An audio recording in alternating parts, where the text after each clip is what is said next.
Frères et sœurs, shalom. Shalom à vous tous qui nous suivez à travers la radio ou à travers les réseaux sociaux. Shalom, c'est l'heure de notre émission Jamais sans la Vierge Marie. Jamais sans la Vierge Marie, c'est l'émission qui nous rassemble autour de notre mère, la Vierge Marie.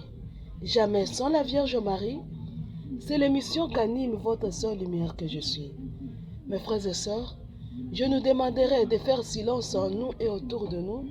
Nous allons commencer par la prière. Et nous commençons notre émission au nom du Père et du Fils et du Saint-Esprit. Amen.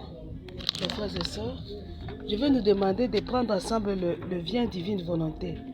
Cette prière que nous utilisons souvent, le Viens Divine Volonté, qui se trouve sur notre page Vierge de Fatima si vous ne l'avez pas, mais aussi qui se trouve dans le premier carnet que nous utilisons pour la bataille d'après 19h.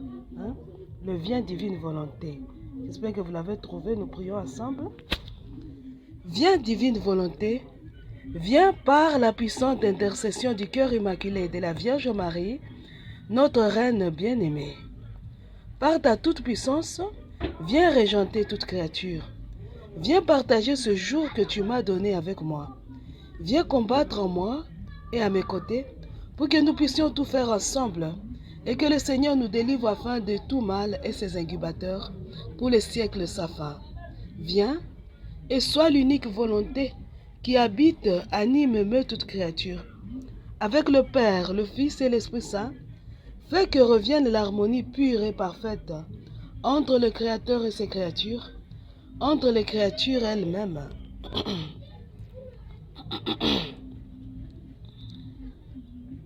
Que dans toute leur mission contre nous, toute autre volonté et son porteur échouent et tombent dans leur propre piège.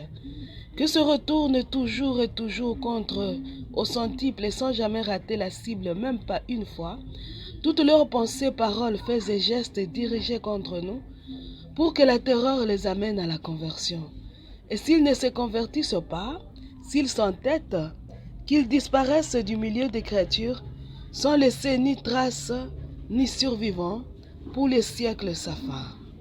Viens divine volonté, viens par la puissante intercession du cœur immaculé de la Vierge Marie, notre Reine bien-aimée. Viens divine volonté, viens par la puissante intercession du cœur immaculé de la Vierge Marie, notre Reine bien-aimée. Je vous salue Marie, pleine de grâce, le Seigneur est avec vous. Vous êtes bénie entre toutes les femmes, et Jésus, le fruit de vos entrailles, est béni. Sainte Marie, Mère de Dieu, priez pour nous pauvres pécheurs, maintenant et à l'heure de notre mort. Amen. Gloire au Père, au Fils et au Saint-Esprit, au Dieu qui est, qui était et qui vient, pour les siècles des siècles. Amen. Ave Maria! Mes frères et sœurs, je nous demanderai ensemble de prendre nos Bibles. Nous allons prendre nos Bibles, mes frères et sœurs. Moi, je vais prendre la Bible de Jérusalem. Je suis désolé pour les autres, peut-être ils n'ont pas ces livres-là. Alors, je vais vous demander de télécharger le lectionnaire de l'Église catholique. Dans le lectionnaire de l'Église catholique se trouve la Bible de Jérusalem et une vraie version qui est là-bas. Nous allons dans l'Ancien Testament. Je vais utiliser la version électronique pour que vous, quand vous allez trouver, vous allez comparer votre version à la mienne. La version électronique là, nous allons prendre le premier livre des Maccabées. Les livres des Maccabées. Nous allons prendre le premier livre des Maccabées, mes frères et sœurs. Nous lisons ensemble. J'espère que vous y êtes. Nous allons lire ensemble dans le premier livre des Maccabées. J'espère que vous y êtes, mes frères et sœurs. C'est facile à trouver les Maccabées. Si vous ne l'avez pas, vous me suivez seulement. Vous me suivez. Nous allons lire ensemble. Après qu'Alexandre, fils de Philippe, macédonien, sorti du pays des Chétim, eut bâti Darius, roi des Perses et des Mèdes, et fut devenu roi à sa place, en commençant par les Lades. Il entreprit de nombreuses guerres s'embarra de maintes places fortes et mit à mort les rois de la contrée. Il poussa jusqu'aux extrémités du monde en amassant les dépouilles d'une quantité de nations, et la terre se tut devant lui. Son cœur s'exalta, il s'enfla d'orgueil. Il rassembla une armée très puissante, soumit provinces, nations, dynasties, et en fit ses tributaires. Après cela, il dut s'aliter et connut qu'il allait mourir. Il fit revenir ses officiers, les nobles qui avaient été élevés avec lui depuis le jeune âge, et partagea entre eux son royaume pendant qu'il était encore en vie. Alexandre avait régné 12 ans quand il mourut. Ses officiers prirent le pouvoir, chacun dans son gouvernement. Tous ceignirent le diadème après sa mort, et leurs fils après eux durant de longues années. Sur la terre, ils firent foisonner le malheur. Il sortit d'eux un rejeton impie, Antiochus Épiphane, fils du roi Antiochus, qui d'abord otage à Rome, devint roi l'an 137 de la royauté des Grecs. En ce jour-là, surgit d'Israël une génération de vauriens qui séduisirent beaucoup de personnes en disant « Allons, faisons alliance avec les nations qui nous entourent, car depuis que nous nous sommes séparés d'elles, bien des maux nous sont devenus. » Ce discours leur parut bon. Plusieurs parmi le peuple s'empressèrent d'aller trouver le roi, qui leur donna l'autorisation d'observer les coutumes païennes.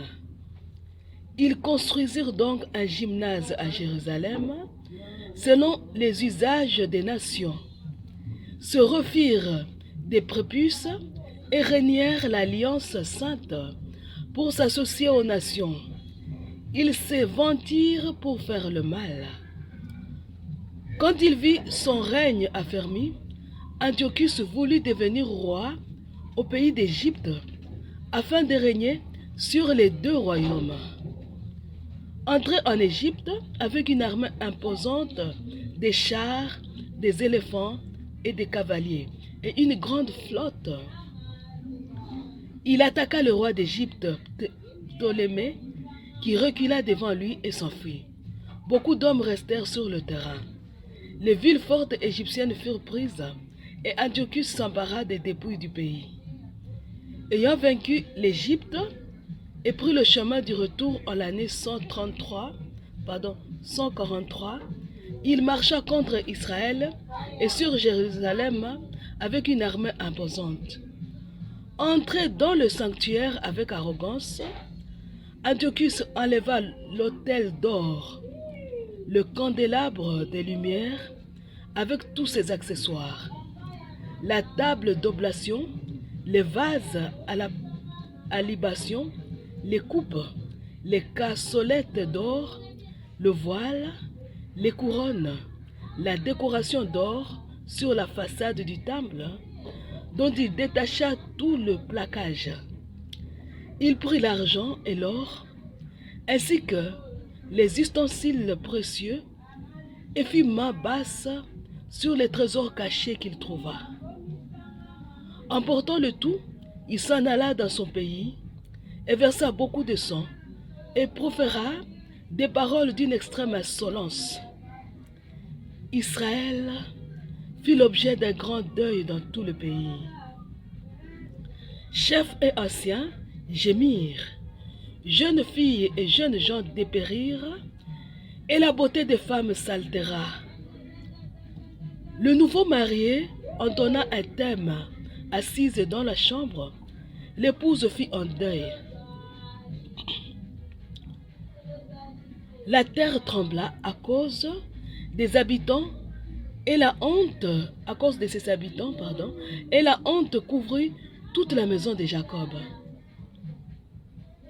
2 ans après, le roi envoya dans les villes de Juda le Misarque, qui vint à Jérusalem avec une armée imposante. Il tint aux habitants des discours faussement pacifiques et gagna leur confiance. Puis, il tomba sur la ville à l'improviste, lui assénant un coup terrible et fit périr beaucoup de gens d'Israël. Il pilla la ville et mit le feu, détruisit ses maisons et son mur d'enceinte. Ces gens réduisirent en captivité les femmes et les enfants et s'approprièrent le bétail. Alors, ils rebâtirent la cité de David avec un grand mur très fort, muni de tours puissantes, et ils s'en firent une citadelle. Ils y installèrent une race de pêcheurs, des vauriens, et ils s'y fortifièrent. Ils y emmagasinèrent armes et provisions, y déposèrent les dépouilles de Jérusalem qu'ils avaient rassemblées, et cela devint un piège redoutable. Ce fut une embuscade pour le lieu saint, un adversaire maléfique en tout temps pour Israël. Ils répandirent le sang innocent autour du sanctuaire et souillèrent les lieux saints. À cause d'eux, s'enfuirent les habitants de Jérusalem, et celle-ci devint une colonie d'étrangers. Elle fut étrangère à sa progéniture, et ses propres enfants l'abandonnèrent. Son sanctuaire désolé devint comme un désert. Ses fêtes s'échangèrent à deuil, ses sabbats en dérision et son bonheur en mépris. Sa gloire à sa gloire se mesura son avilissement, et sa grandeur fit place au deuil. Le roi publia ensuite dans tout son royaume l'ordre de n'avoir à former tous qu'un seul peuple, et de renoncer chacun à ses coutumes. Toutes les nations se conformèrent aux prescriptions royales. Beaucoup d'Israélites firent bon accueil à son culte, sacrifiant aux idoles et profanant les sabbats. Le roi envoya aussi par messager à Juda et aux villes de Juda des édits, à les rejoignant de suivre des coutumes étrangères à leur pays, de bannir du sanctuaire holocaustes, sacrifices et libations, de profaner sabbat et fêtes, d'essuyer le sanctuaire et tout ce qui est saint, d'élever autels, lieux de culte et temples d'idoles, d'immoler des porcs et des animaux impurs, de laisser leurs fils incirconcis, de se rendre abominables par toutes sortes d'impuretés et de profanations, oubliant ainsi la loi et altérant toutes les observances. Quiconque n'agirait pas selon l'ordre du roi sera puni de mort. Conformément à toutes ces prescriptions, le roi écrivit à tout son royaume, créant des inspecteurs pour tout le peuple et adjoignit aux villes de Juda de sacrifier dans chaque ville. Beaucoup de gens du peuple se rallièrent à eux. Quiconque à somme abandonnait la loi, ils firent du mal dans le pays. Ils réduisirent Israël à se cacher dans tous les lieux de refuge. Le 15e jour de Kislev, l'an 145, le roi construisit l'abomination de la désolation sur l'autel des holocaustes et dans les villes de Juda circonvoisines, en élevant des autels. Aux portes des maisons et sur les places, on brûlait de l'encens. Quant au livre de la loi, ce qu'on trouvait était jeté au feu après avoir été lacéré. Découvre-t-on chez quelqu'un un exemplaire de l'Alliance ou quelque autre se conformait-il à la loi, la décision du roi le mettait à mort. Il se vissait chaque mois dans les villes contre les Israélites pris en contravention. Le 25 de chaque mois, on sacrifiait sur l'autel dressé sur l'autel des holocaustes les femmes qui avaient fait circoncire leurs enfants, et ils mettaient à mort suivant les dits. avec leurs nourrissons pendus à leur cou, exécutant aussi leurs proches et ceux qui avaient opéré la circoncision. Cependant, plusieurs en Israël se montrèrent fermes et furent assez forts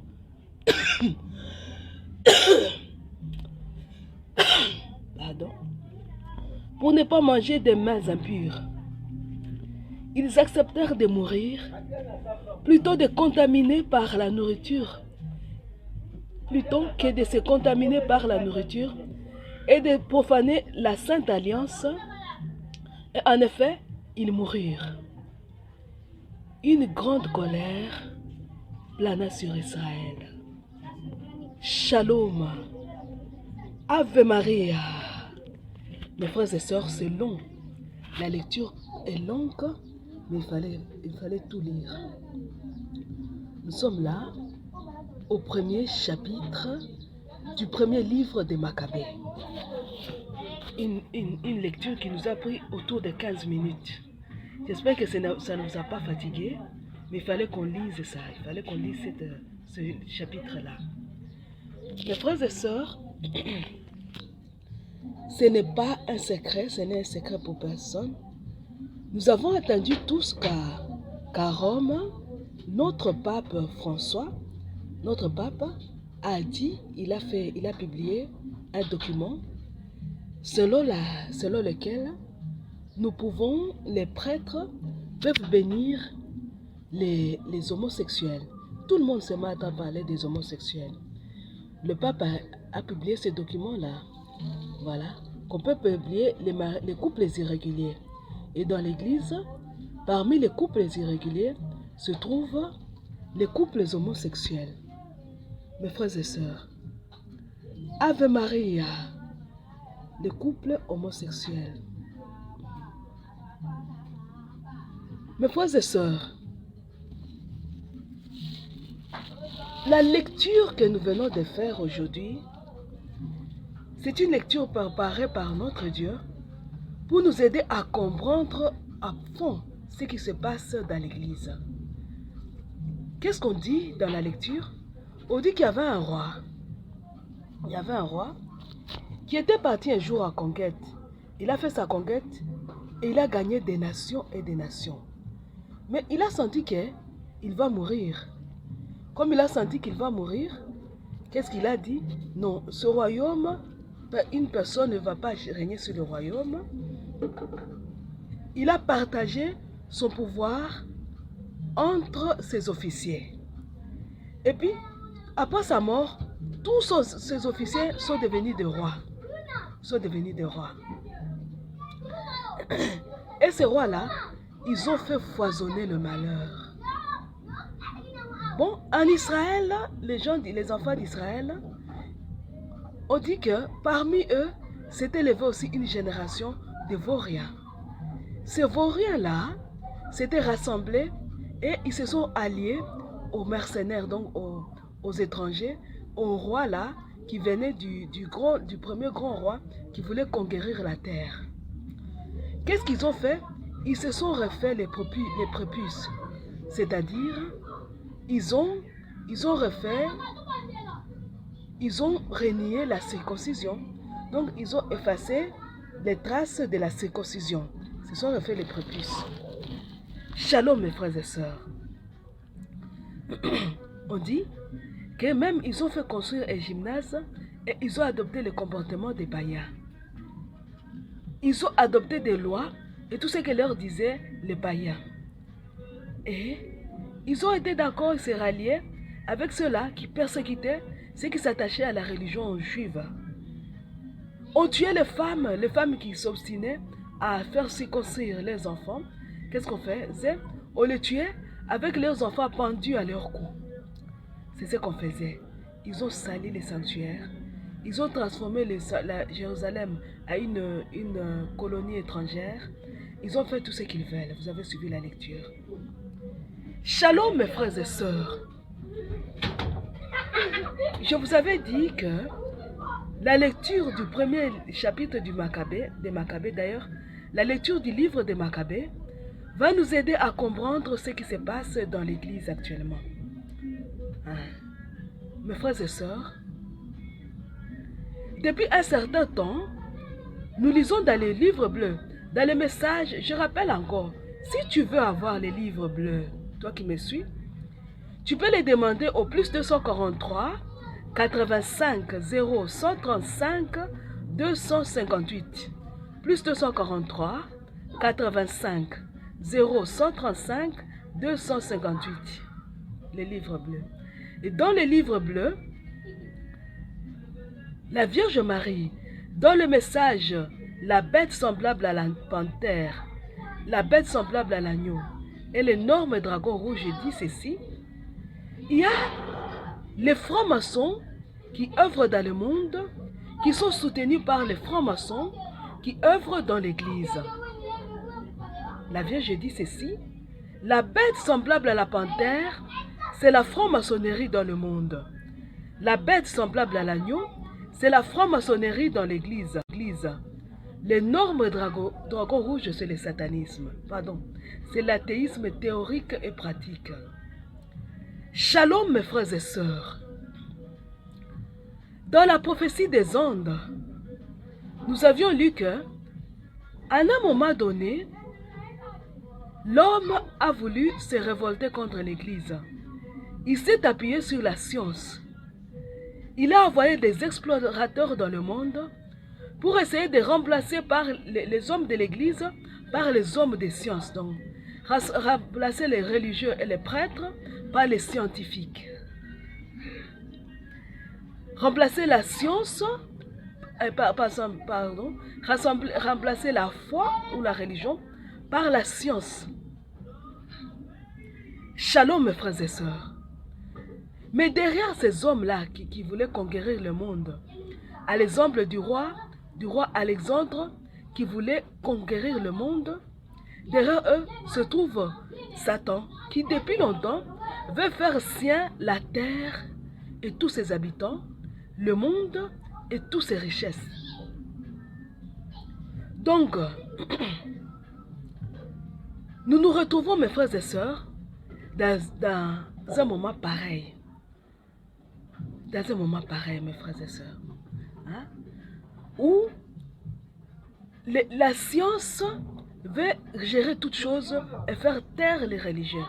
Les scientifiques veulent par tous les moyens faire taire les religieux, n'est-ce pas? Il y en a qui se rallient à eux. Et dans le monde, ils ont fait l'exploration jusqu'à aujourd'hui. Ils continuent à affirmer certaines choses avec la science. Ils ne se sont pas limités au monde, mes frères et sœurs. Ces hommes-là qui sont venus pour renverser la science ne se sont pas limités. Au moment des missions, au moment des évangélisations et jusqu'à aujourd'hui, ces hommes qui veulent par tous les moyens renverser l'Église, ils s'étaient transformés en missionnaires. Et jusqu'à aujourd'hui, il y en a parmi eux qui se transforment en prêtres. Et du coup, l'Église se trouve infiltrée à son sein par des gens qui sont prêtres tout en ne l'étant pas. Ils sont entrés dans l'Église, ils ont porté des soutanes de prêtres sans être réellement prêtres. Ils ne sont pas prêtres parce qu'ils viennent de ce noyau-là, de ceux qui veulent détruire l'Église. Shalom, mes frères et sœurs. Ils viennent de ce noyau-là. Ça, c'est une première réalité. Il y a une deuxième réalité, mes frères et sœurs. C'est l'ensemble de ceux-là qui sont des fils et filles de l'Église, de vrais prêtres, mais qui se sont ralliés au premier noyau de ceux qui n'étaient pas prêtres, mais qui aux yeux du monde, puisqu'ils portent des soutanes, sont des prêtres. Il y a de ceux-là qui ont accueilli cette doctrine satanique, qui pratiquent, qui ont intégré la franc-maçonnerie, qui restent dans l'Église. Shalom, mes frères et sœurs. Ce noyau-là progresse. Et la Vierge dit ceci. C'est ce noyau-là qui fait... C'est de ce noyau-là que sortent les gens qui nous dirigent, dans le monde comme dans l'Église. Shalom, mes frères et sœurs. Et nous nous trouvons aujourd'hui devant une église qui ne sait plus, une église où on ne sait plus comment se fier à elle. Mais est-ce que c'est toute l'église qui est comme ça, non? Les pasteurs, donc les cardinaux, les évêques, les prêtres, ceux qui devaient nous diriger, se retrouvent divisés et séparés. Celui-ci dit X, celui-ci dit Y, l'autre dit Z. Il y a la confusion et la séparation. Shalom, mes frères et sœurs. Il y a un risque que nous atteignions un schisme, que l'Église se divise à 1000 petits morceaux. Ave Maria. Et pourquoi il y a un risque que l'Église se divise? Puisque depuis longtemps, il y a des prêtres et des évêques qui contestent les œuvres du pape, de notre pape François. Shalom, mes frères et sœurs. Nous venons d'un grand moment, un grand moment du synode sur la synodalité, que les gens n'ont pas compris. On s'est posé la question, mais c'est quoi la synodalité? On a donné toutes les explications, mais on n'a pas compris la teneur de ce mot-là. C'est un mot nouveau qui se passe, qui s'est dit dans l'Église. On n'a pas compris. Mais la synodalité, on nous a dit qu'il faut intégrer les laïcs, mais même d'autres personnes qui ne sont pas catholiques, il faut les intégrer à l'Église catholique. On n'a pas compris. Et jusqu'à aujourd'hui, on n'a pas encore avalé la synodalité en question. Les synodes de la synodalité, on n'a pas encore vu les fruits, on n'a pas encore avalé, on ne sait pas c'est quoi. On ne comprend pas. On regarde, on se pose les questions. On n'a pas encore bien compris. Tout d'un coup, il y a une autre chose qui sort. Le pape, notre pape nous dit, non, vous devez bénir, il dit aux prêtres, on doit bénir, il faut bénir les couples irréguliers. Or, parmi les couples irréguliers, se trouvent les homosexuels. Shalom, mes frères et sœurs. Ave Maria. Mes frères et sœurs, nous venons de lire qu'il y a un roi qui avait conquis même l'Égypte, qui a pénétré dans les sanctuaires de Jérusalem, qui a commencé à dépouiller le sanctuaire, même il a enlevé même l'or qui était plaqué sur les murs. Il prenait les choses. Est-ce que vous croyez, mes frères et sœurs, qu'il a étendu le main pour tout prendre à la fois? Non. Ce roi-là, mes frères et sœurs, il entrait, il a arraché une chose après une autre. Il prend des couronnes, il prend des coupes, il prend l'or, il prend une chose, puis finalement le temple était vide, c'était une désolation. Finalement, à la place de ces coupes-là, il a mis l'abomination de la désolation. Mes frères et sœurs, shalom, Ave Maria. On dit, on ne doit pas aller enlever la chose, la poutre, pardon, on ne doit pas enlever la paille qui est dans l'œil du voisin avant d'enlever la poutre qui est dans son œil, n'est-ce pas? Nous sommes une église une. L'église catholique est une, sainte, catholique et apostolique. C'est l'église qui nous vient des apôtres.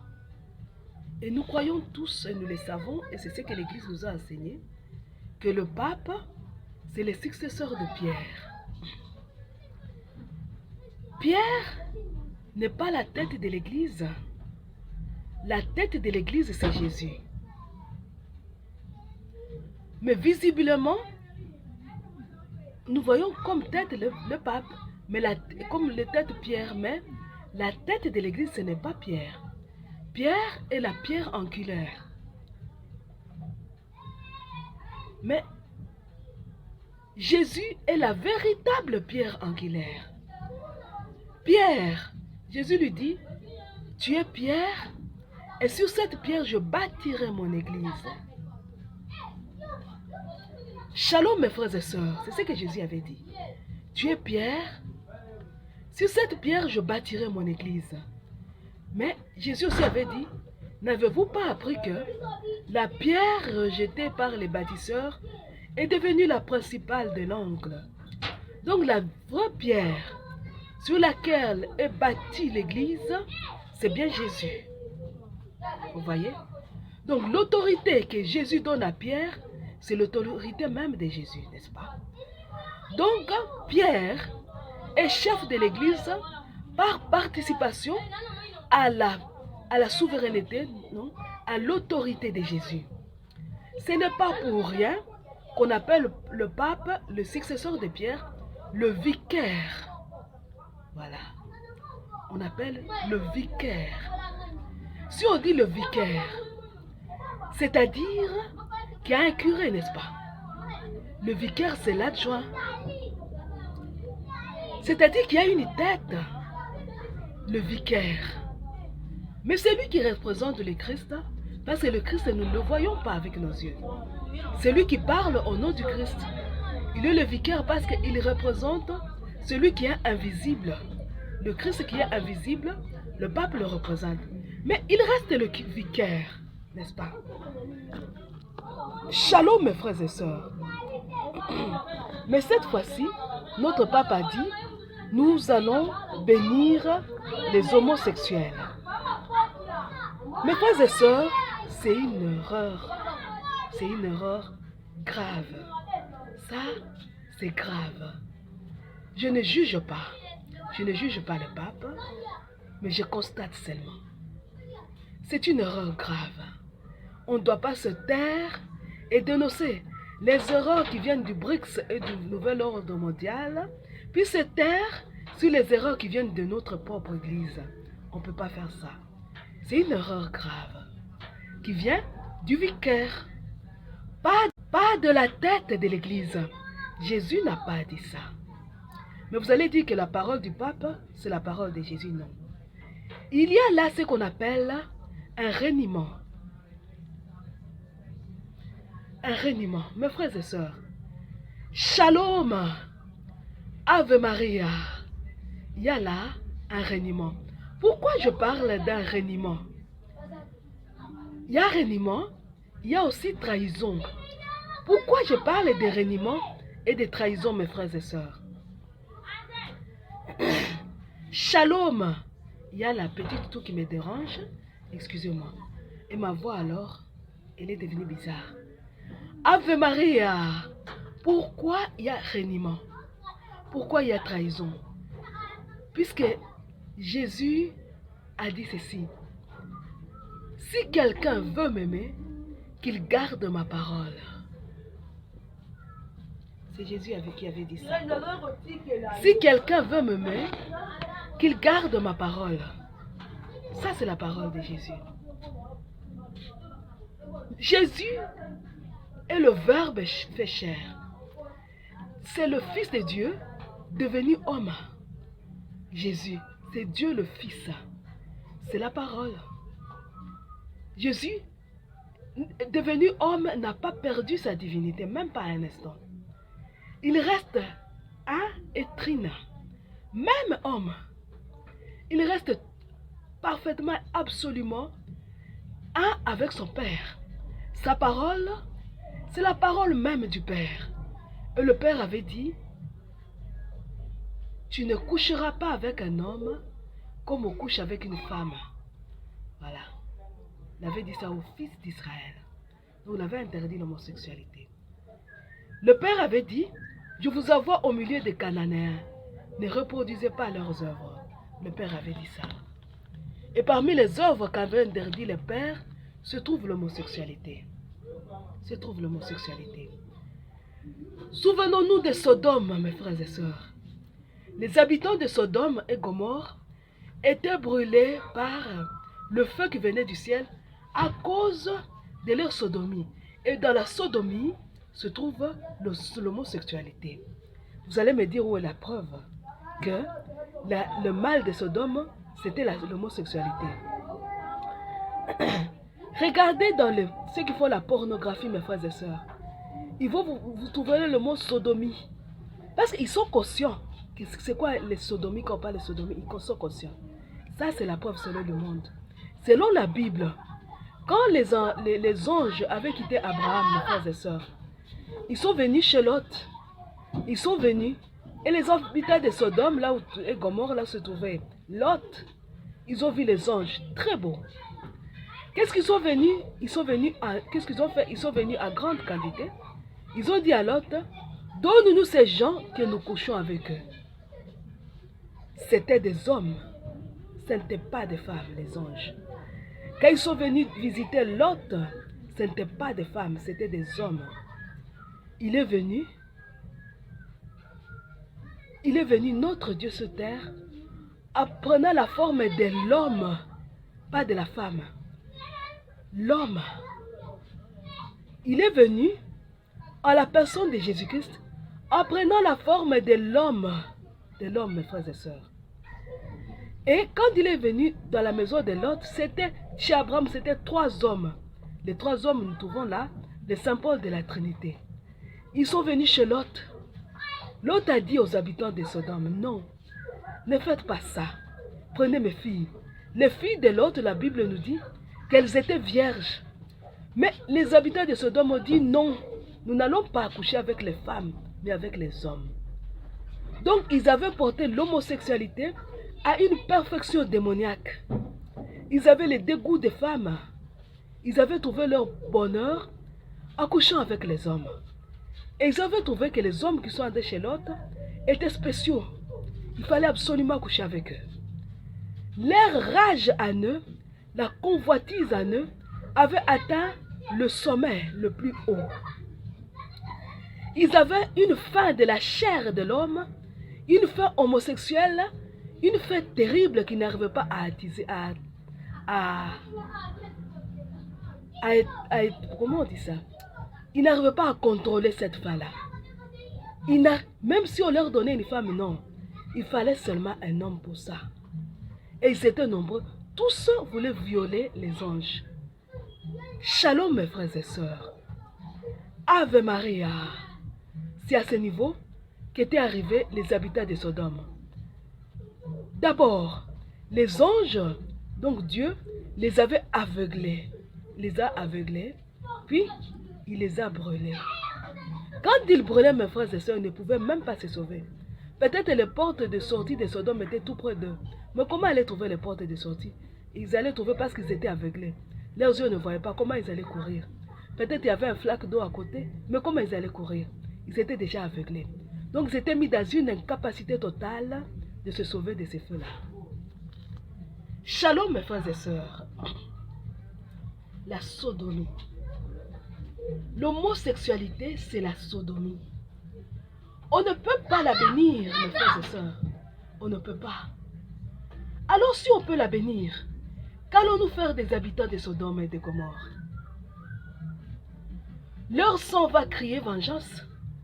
Parce qu'ils vont dire que nous, quand nous avions commis la sodomie, on ne nous avait pas bénis. On ne nous avait pas bénis. L'autre ne s'était pas rallié aux habitants de Sodome. L'autre avait bien vu qu'il a chez lui des êtres qui ne sont pas ordinaires. Il avait vu les œuvres. Pourquoi Sodome pouvait faire comme Judas? Vous savez, Judas avait vendu Jésus dans l'espoir que Jésus va s'en sortir. C'est ce qu'on nous dit. On dit qu'il croyait que Jésus va faire un miracle, il va s'échapper. Mais non. L'autre n'avait pas dit, je vais les livrer, je vais ouvrir la porte, les gens vont se débrouiller. Il ne s'était pas rallié aux habitants de Sodome. Il a été ferme jusqu'au bout. Jusqu'au bout. Pourquoi alors nous voulons-nous bénir l'homosexualité? Shalom mes frères et sœurs. Nous ne sommes pas contre les homosexuels. Ce sont nos frères. Nous sommes contre l'homosexualité. Dieu ne déteste pas le pécheur. Il déteste le péché. C'est ça. Nos frères et sœurs, les homosexuels, nous les aimons. Voilà pourquoi nous prions pour leur conversion. Nous prions pour que Dieu les aide à comprendre le pourquoi de la validation de l'homosexualité. Ave Maria, mes frères et sœurs. Mes frères et sœurs, si vous regardez de près, si vous analysez le motif pour lequel l'homosexualité a été validée dans le monde, c'est bien la validation de l'homosexualité, c'est un des moyens utilisés par le malin pour réduire la population humaine mondiale. On utilise les maladies, les avortements, mais aussi, mes frères et sœurs, l'homosexualité. Avec l'homosexualité, comment on va se reproduire? comment on va se multiplier? Vous allez dire, il faut utiliser la fécondation in vitro. Et nous rentrons maintenant dans l'église, mes frères et sœurs. L'église catholique n'accepte pas la fécondation in vitro. N'accepte pas, mes frères et sœurs. Quand nous allons valider, bénir les homosexuels, c'est-à-dire que nous avons béni aussi la fécondation in vitro et tous les moyens qui peuvent permettre aux homosexuels de se reproduire. Parce que nous les bénissons. Nous les bénissons, mes frères et sœurs. Shalom. Ave Maria. Cette décision du pape n'est qu'une très mauvaise décision qui ruine et piétine le sacrement du mariage. Il le piétine. Parce que nous croyons que deux hommes ne peuvent vivre ensemble que quand ils sont mariés. Et mariés, pas seulement civilement, mais aussi religieusement. Et quand le pape piétine ce sacrement, on se pose beaucoup de questions. De quel côté est-il, mes frères et sœurs? De quel côté est-il? Du côté des francs-maçons ou du côté des chrétiens? S'il est du côté des francs-maçons, alors il fait partie de ce collège de cardinaux qui ont intégré la franc-maçonnerie tout en étant dans l'église et qui veulent piétiner par tous les moyens les sacrements. Ceux-là qui veulent construire l'abomination de la désolation dans l'église, ils sont là. Shalom, mes frères et sœurs. S'il est du côté des francs-maçons, même s'il n'est pas du côté des francs-maçons, il est du côté de ceux-là qui croient que nous pouvons encore conserver nos valeurs religieuses. Il est de ceux-là qui sont en train d'adopter des cultures étrangères pour se conformer au roi de ce monde. Or, mes frères et sœurs, Jésus avait dit ceci. Jésus avait dit ceci. Je vous envoie comme des agneaux au milieu de loups. Jésus n'avait pas dit, vous allez devenir des loups. Il avait dit, faites d'eux des disciples. C'est à nous de faire que le monde revienne à Jésus. Ce n'est pas à nous de se rallier au monde. Ce n'est pas à nous de rejoindre le monde. Non. C'est au monde de rejoindre Jésus. Vous comprenez? Mais ce qu'a fait le pape, c'est le contraire. Dans cette situation, qu'est-ce qu'il faut faire? Il ne faut pas accepter ça. Il ne faut pas, mes frères et sœurs.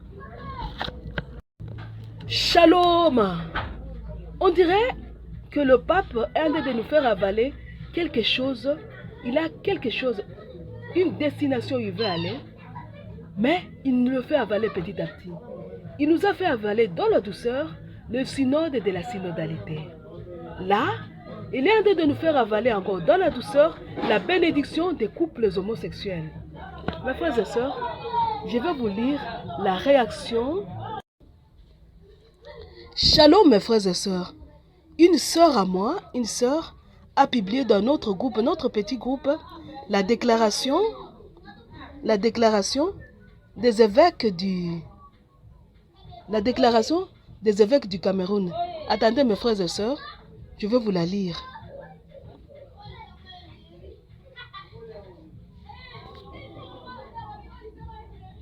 Je vais vous la lire, mes frères et sœurs. Attendez un peu que je retrouve cette déclaration-là. Je vais vous la relire.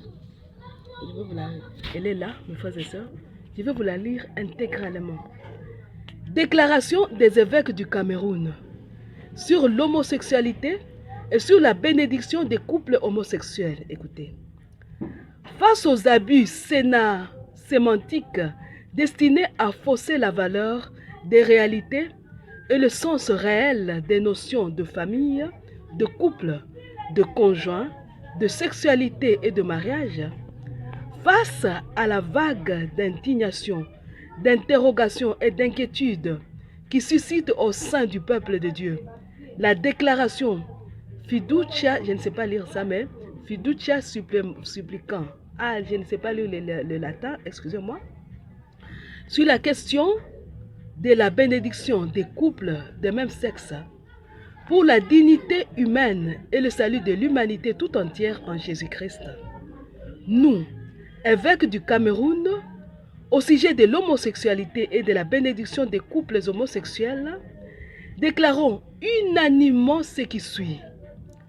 Dans la conformité de notre déclaration de 2013 sur l'homosexualité, nous réaffirmons fermement la vérité de l'Église mère éducatrice qui enseigne la sacralité de l'identité sexuée de l'homme et de la femme créés à l'image de Dieu, celle de la dignité de leur sexualité et du mariage qui fonde la famille. La personne humaine est créée homme et femme. Homme et femme, il les créa. Cette différence invariable qui fonde leur relation et leur complémentarité s'accomplit dans les liens du mariage. L'homosexualité faisifie et corrompt l'anthropologie humaine et banalise la sexualité, le mariage et la famille fondement de la société. Dans la culture africaine, cette pratique ne fait pas partie des valeurs familiales et sociales. Elle est une violation flagrante de l'héritage que nos ancêtres nous ont légué. Dans l'histoire des peuples, les pratiques d'homosexualité n'ont jamais donné lieu à une évolution sociale, mais sont des signes évidents de la décadence implosive des civilisations. De fait, l'homosexualité oppose l'humanité à elle-même et la détruit. L'identité profonde de la sexualité est méconnue, détournée et pervertie hors des rapports de conjugalité de l'homme et de la femme. Par conséquent, les actes vécus dans le cadre de l'homosexualité ne sont pas sexuels, mais des rapports contre nature. Romains 1, 26. Le mariage est une institution qui légitime les relations sexuelles et la filiation pour la fondation d'une nouvelle famille. C'est l'union d'un homme et d'une femme qui s'engagent dans une vie de couple, à fonder une famille et à vivre unis dans l'amour. L'union homosexuelle n'est pas un mariage. Elle fausse le sens du mariage et en le réduisant à un lien stérile, hédoniste et pervers. La famille d'homme à homme, Romains 1, 26. L'homosexualité n'est pas un droit de la personne humaine, mais une aliénation qui nuit gravement à l'humanité parce qu'elle n'est fondée sur aucune valeur propre à l'être humain. C'est une déshumanisation de l'amour, une abomination. La rejeter n'est en rien une discrimination, mais une légitime protection des valeurs constantes de l'humanité face à un vice devenu sujet de réclamation de la reconnaissance légale et aujourd'hui posé comme un sujet de bénédiction. Littéralement, bénir, c'est dire du bien. Et dire du bien pour procurer la grâce par un geste de bénédiction d'un couple homosexuel reviendrait à encourager un choix et une pratique de vie qui ne peuvent être reconnus comme étant objectivement ordonnés au dessein révélé de Dieu. Bien plus, différencier le cadre liturgique du cadre non liturgique pour appliquer la bénédiction aux personnes de même sexe en couple relève d'un double langage hypocrite, car l'acte de bénédiction, qu'il soit posé en assemblée liturgique ou en privé, demeure une bénédiction. Nous déclarons donc reconnaître les couples homosexuels comme un état de vie.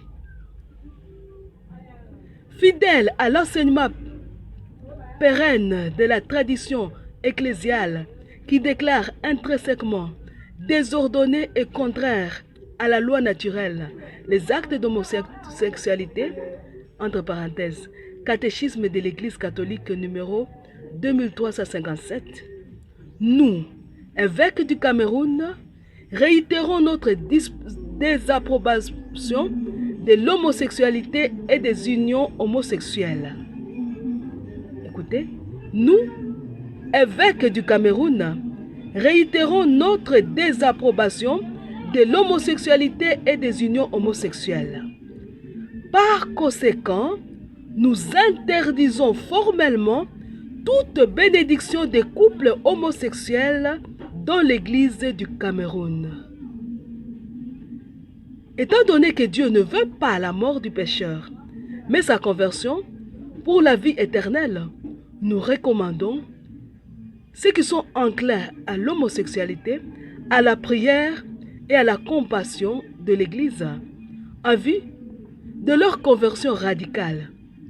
Nous les invitons aussi à sortir de leur mentalité de victimisation dans laquelle ils se complaisent à se considérer comme victimes, faibles, minorités, afin de saisir l'occasion de conversion que Dieu leur donne dans les multiples interpellations de sa parole. Ave Maria, Shalom. Voilà la position d'une église, l'église du Cameroun. Il dit directement, nous interdisons ça dans l'église du Cameroun. Et ça, ce n'est pas une valeur africaine, même pas humaine. Mes frères et sœurs, bénir l'homosexualité, c'est élever l'abomination de la désolation sur le trône. C'est ça. C'est faire tomber les sacrements, c'est faire tomber le Christ lui-même, c'est le faire taire. C'est ranger le Christ dans un coin et la Vierge Marie dans l'autre pour exalter le monde, pour dire à Satan, tu as bien fait. Shalom mes frères et sœurs.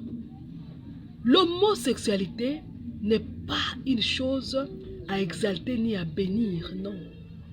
C'est impossible. On ne peut pas faire ça. On ne peut pas.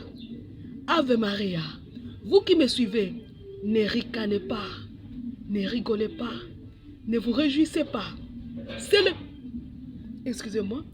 le moment de nous asseoir par terre et d'implorer Dieu pour qu'il arrête l'esprit qui a de conduire notre pape François. Parce que ce n'est pas un esprit du Christ. L'Esprit Saint ne peut pas se contredire, non. Il ne peut pas dire l'homosexualité c'est une infamie et puis il ne peut pas dire bénissez l'homosexualité. Il ne peut pas dire ça. Et pourquoi bénir en privé? Pourquoi? Pourquoi ne pas le faire solennellement? Pourquoi? Mes frères et sœurs, nous implorons donc la pitié de Dieu et nous recommandons notre pape dans la prière aujourd'hui. Nous prions pour l'Église. Nous prions, nous allons commencer à prier.